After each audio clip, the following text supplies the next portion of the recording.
আসসালামু আলাইকুম প্রিয় অষ্টম শ্রেণীর শিক্ষার্থী, আশা করি তোমরা সকলে ভালো আছো। অষ্টম শ্রেণীর গণিত বিষয়ে আজ আমরা অনুশীলনী 2.2 এর 9 নম্বর অঙ্কটি সমাধান করার চেষ্টা করব।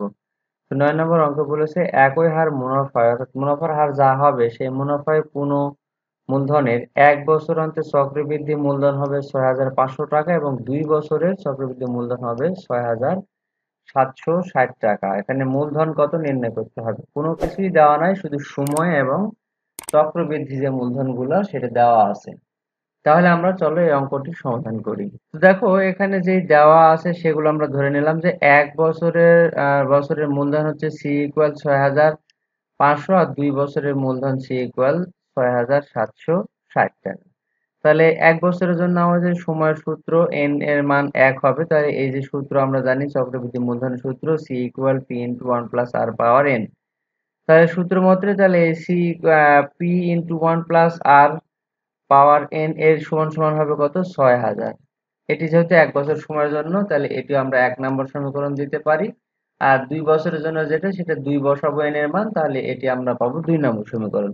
তাহলে 2 নম্বর সমীকরণকে যদি আমি 1 নম্বর সমীকরণ দ্বারা ভাগ করি, তাহলে দেখো এখানে এই যে 1 প্লাস আর, এখানে আছে 1 প্লাস আর, দুটো যে দুটো আছে এর উপর স্কোয়ার হবে, তাহলে দুটো আছে একটা বাদ চলে যাবে।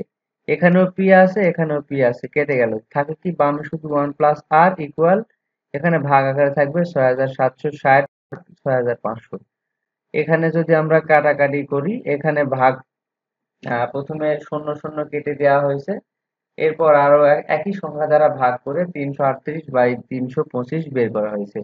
এখন এটা যদি আড়াআড়ি গুণ করে দিই, তাহলে আড়াআড়ি গুণ করার ফলে এখানে 325 এর সাথে 1, তার মানে 325, আর এই 338 এর সাথে দেখো এখানে আড়াআড়ি কি করা হয়েছে, আড়াআড়ি ভাগ করা হয়েছে। হ্যাঁ, এখানে আড়াআড়ি ভাগ করা হয়েছে, ভাগ করার ফলে যে 1 প্লাস আর এর সাথে 325 গুণ আকারে থাকবে, তাহলে একের সাথে গুণ করলে 325 আর এখানে আর থেকে গেল। আর এটার নিচে কিছু ছিল না, তাই জন্য 1 এর সাথে 338 গুণ করলে এটাই থাকবে। তাহলে এখন বামে 325 আর থাকলো, ডান পাশে যদি আমি 325টা পার করে দিই তাহলে মাইনাস হয়ে যাবে। মাইনাস হলে এখানে যে সংখ্যাটা আমরা পাইলাম সেটা হচ্ছে উপরে 13।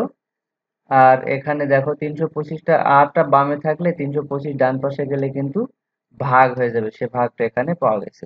এখন এটাকে কাটাকাটি করে 1/25 পাওয়া গেছে।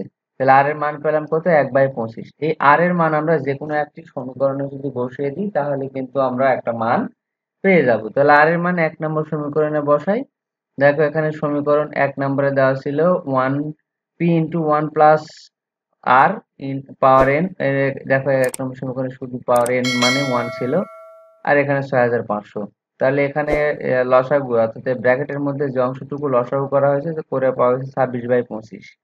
এখানে পি দ্বারা গুণ করলে 26 পি আর 25, এখানে পি দ্বারা 25 পি। আর এখানেও কিন্তু আড়াআড়ি গুণ করা হয়েছে, সুতরাং এখানে 625 এর সাথে 6,525 ডান পাশে এটা পাল্টে গেল। এবার আমার পি ইকুয়াল 6,525 গুণন এটা যদি আবার 25 এর সাথে এটা কিন্তু ভাগ হয়ে যাবে 26টা। অর্থাৎ এখানে ক্যালকুলেশন করে আমরা পেয়েছি পি এর মূলধনের মান পেয়েছি 6,250 টাকা। এটি আমরা পেয়েছি মূলধন, সুতরাং এটি হচ্ছে মূলধনী বের করতে বলছে, উত্তর হচ্ছে 6,250 টাকা। আশা করি তোমরা সকলে বুঝতে পেরেছো। সামনের টিউটোরিয়ালে আমরা এর পরে যে অঙ্ক রয়েছে 10 নম্বর সেটি সমাধান করার চেষ্টা করব। সেই পর্যন্ত সবাই ভালো থাকো, সুস্থ থাকো, আল্লাহ হাফেজ।